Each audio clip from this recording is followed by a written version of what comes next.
आरोपी घोगरेला अटक झालीच पाहिजे. आकांक्षा गायकवाडला न्याय मिळालाच पाहिजे.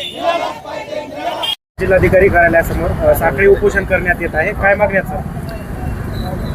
नांदेडमध्ये बहुजन समाज पार्टीच्या वतीने आकांक्षा गायकवाड तिला न्याय मिळण्यासाठी बहुजन समाज पार्टीने हे साखळी उपोषणाचा आणि धरणे आंदोलनाचं इथे आंदोलन छेडलेलं आहे आणि आकांक्षेला न्याय मिळेपर्यंत बहुजन समाज पार्टी हे आंदोलन सातत्याने इथे सुरू ठेवणार आहे. याचे विशेष म्हणजे मीडियाचं मी लक्ष वेधू इच्छितो की या नांदेड जिल्ह्यामध्ये हा घोगरे पाटील नावाचा जो आरोपी आहे, जीवन घोगरे पाटील नावाचा, याने ज्यावेळेस आकांक्षाचा फाशी घेऊन मृत्यू झाला, तिचा मृत्यू झाला, तिनं फाशी घेतली का तिला देण्यात आली, हे सगळं काही संशयित असताना सुद्धा तिचा PM जो आहे तो इन कॅमेरा झालेला नाही. तो इन कॅमेरा झालेला नसल्यामुळं आज त्या जीवन घोगरे पाटलाला न्यायालयाने त्याला जमानत देऊन टाकलेली आहे. खरं तर त्या आरोपाला मोका लागला पाहिजे असता. आज डॉक्टर होणारी मुलगी, देशाची सेवा करू शकणारी मुलगी, आज तिनं तिचं जीवन संपवून टाकलेलं आहे. की तिचं संपवून टाकलं का यांनी तिला खतम केलेला आहे, तिचा खून केलेला आहे. या सगळ्या बाबीची जी चौकशी आहे ही सखोल पद्धतीने अजूनही झालेली नाही.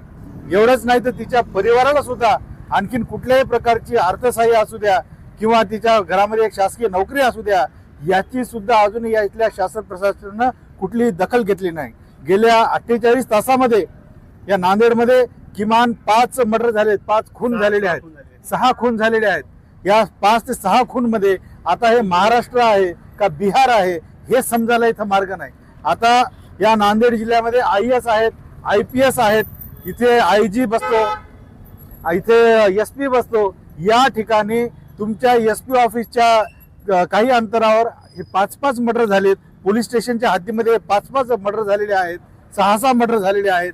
तरी सुद्धा या ठिकाणी इथल्या पोलीस प्रशासन काय करत आहे, इथं प्रश्नचिन्ह हा निर्माण झालेला आहे. इथल्या नांदेडच्या पोलिसांना मटक्याचे अड्डे, जुगाराचे अड्डे, त्याच्यानंतर इथे अवैध धंदे, रेतीचे ठेके, वाळू जे अवैध प्रकार इथं चालू आहे, या सगळ्या गोष्टी कुठेही त्यांना दिसत नाही.